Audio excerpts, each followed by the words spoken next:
Between 1500 and 1800, the world changed in many ways that no civilization could ignore. European kingdoms, newly armed with gunpowder, ships, and ambition, crossed oceans that had once marked the edge of the known world. They built empires, claimed continents, and redrew the map of the Americas forever. But one question still remains. Was this conquest inevitable? Europe had just emerged from the Middle Ages and the Renaissance, carrying new confidence, new technology, and a new hunger for wealth and expansion. Spain, Portugal, France, and England, later Britain, all possessed long maritime traditions.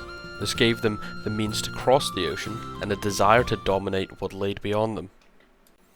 In 1492, Columbus's voyage did more than discover new lands for Castile. It triggered a chain reaction for empires across the entire hemisphere. But did it have to happen?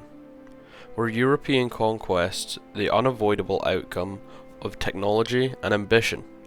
Or could the story of the Americas have unfolded differently, shaped by choices, accidents, and resistance?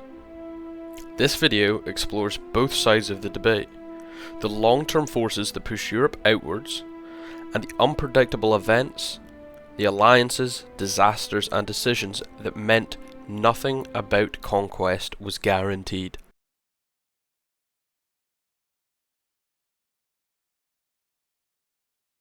At the end of the Middle Ages, Europe stood at a crossroad.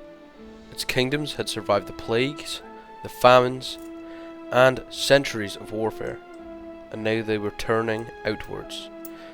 The fall of the old trade routes and the rise of new ambitions pushed European powers towards the sea, searching for wealth, allies, and opportunities.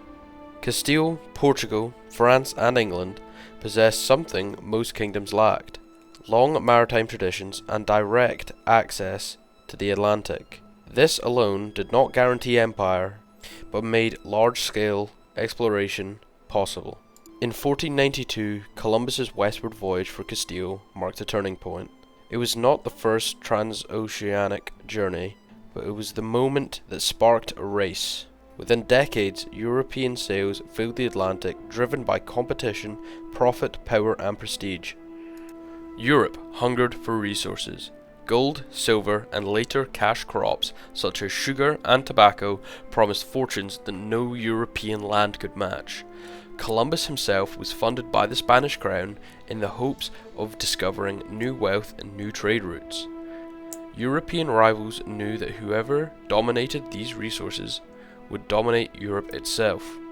France and England, long-standing enemies since the 100-Year War, saw the New World as a new battleground where empires could rise or fall.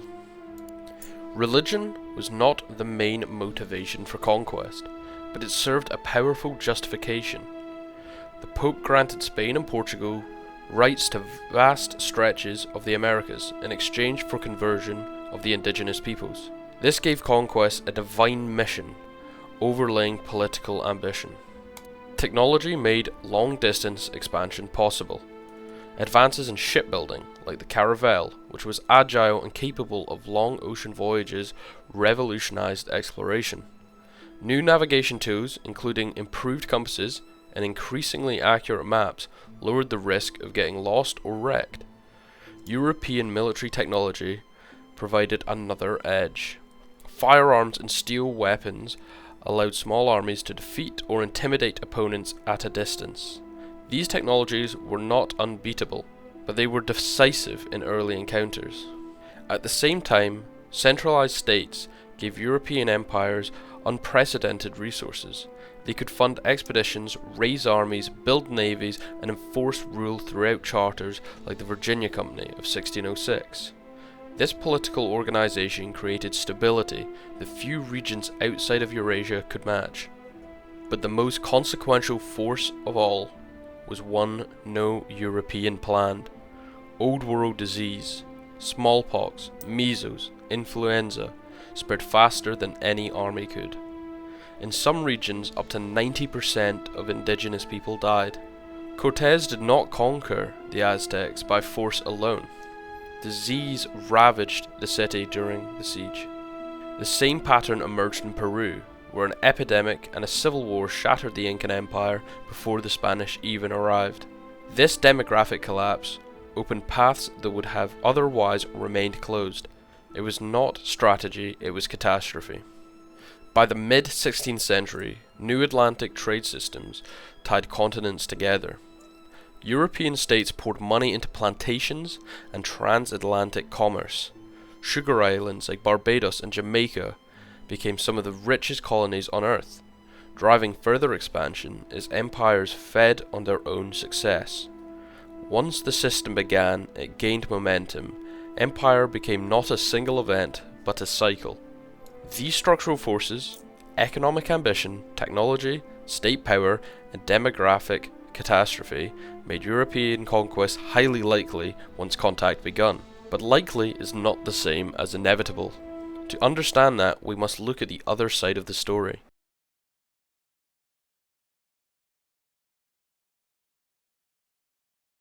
When the English attempted their first colony at Roanoke, nothing about it felt inevitable.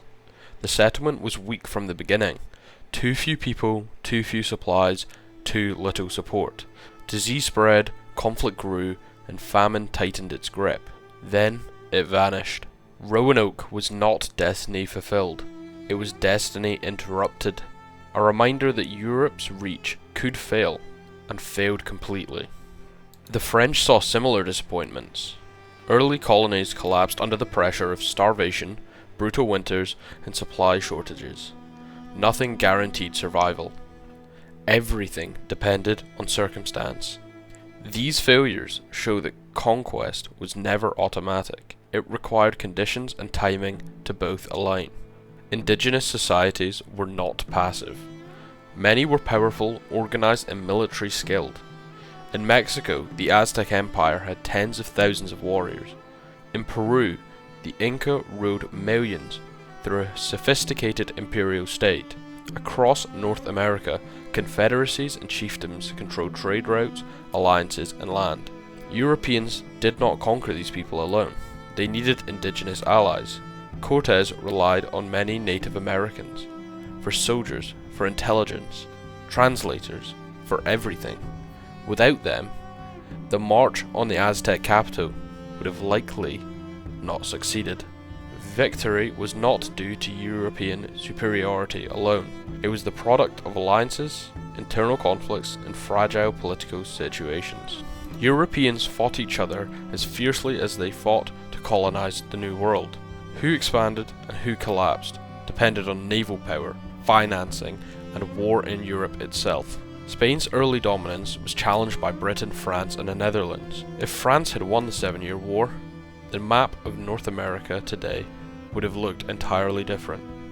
Colonization did not unfold in a straight line. It twisted and shifted with every alliance, every war, and every mistake. These examples show one truth. European conquest depended on alliance, timing, geography, and most of all, chance. Nothing about it was guaranteed. It was not fate, it was circumstance.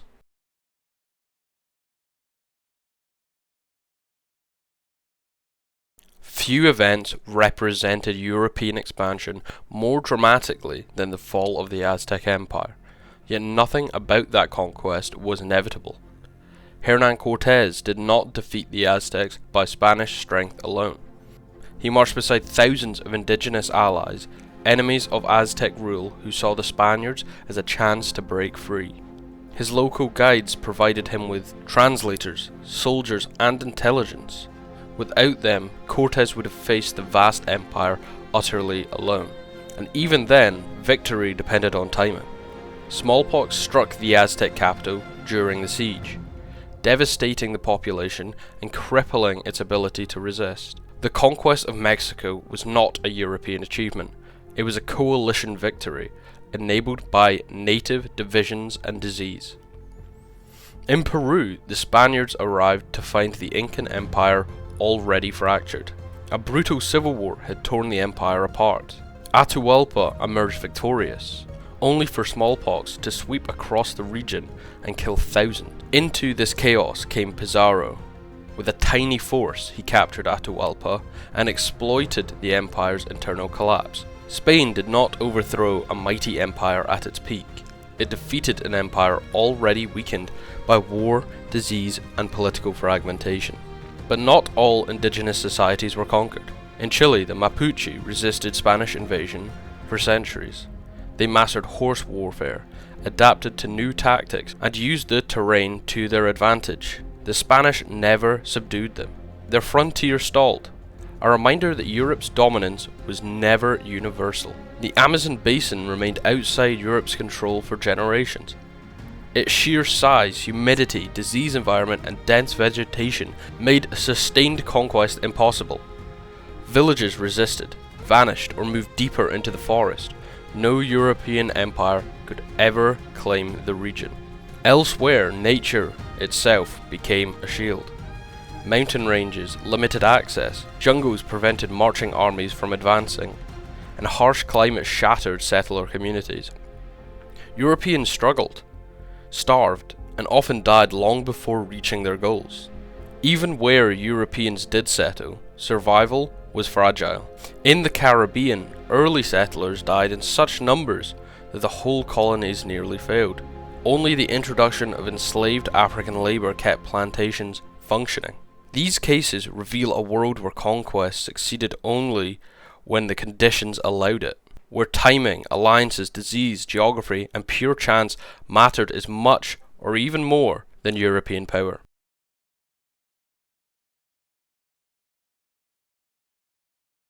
If Europe's expansion into the Americas seemed unstoppable, its own rivalries proved otherwise. For centuries, European powers fought each other almost as fiercely as they fought to claim new lands. Competition between Castile, France, Portugal, and England drove exploration, but it also shaped who succeeded and who failed. Spain dominated early. Gold and silver from Mexico and Peru poured into its treasuries through treasure ships, making it the strongest empire in Europe for a long amount of time. But rivalries never stopped. The French and English challenged Spain across the Caribbean and North America. Naval wars, privateers, shifting alliance, none of these made empire inevitable or permanent. In fact, the outcome we know today was only one possibility. If France had won the 7-Year War, France could have easily been the dominant power and the dominant language across North America today. If the Dutch had held Brazil instead of the Portuguese, South America's cultural map might look entirely different. History is not a straight path. It never was. It is a series of crossroads and inconveniences and challenges that shape history. Sometimes empires rose and fell simply because of timing. A storm sinking a fleet, a commander falling ill, a supply ship arriving at the last possible moment. This can be seen all around. A storm sinking a fleet, the Spanish Armada. A commander falling ill could potentially be Nelson being shot. A supply ship arriving at the last moment, just like Jamestown, where it only survived because as the colonists were abandoning the site, a supply ship came in. England's story in North America might have ended in 1610. Mistakes, accidents, and coincidences mattered just as much as technology or ambition. For every colony that survived, another disappeared. For every empire that rose, another stalled. European conquest was powerful, but it was never guaranteed. If disease had struck at different times, if indigenous alliances had shifted, if European wars had ended differently, entire continents might have followed a new path. History is not the story of what had to happen, it is the story of what did happen, among countless possibilities.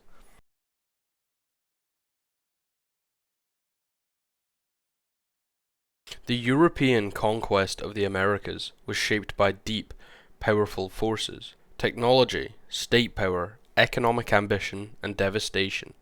These forces made conquest highly likely once contact began. But likely does not mean certain. Indigenous alliances, rivalries, geography, and timing all mattered. European success often depended on exploiting existing conflicts, arriving at just the right moment, or benefiting from accidents they never planned. Even Europe's own rivalries meant that dominance shifted constantly. Spain did not rule alone. France, England, Portugal, and the Netherlands each rose and fell. In turn, their fortunes decided by wars, storms, chances, and decisions made thousands of miles away. Nothing about the conquest was guaranteed. History could have unfolded differently. If alliances had shifted, if disease had struck later, if a single ship had not arrived, entire continents would be different. The conquest of the Americas was not the march of destiny, it was the outcome of countless forces, predictable and unpredictable, colliding across an age of exploration and conflict. A story shaped not by inevitability, but by a fragile balance between power and possibility.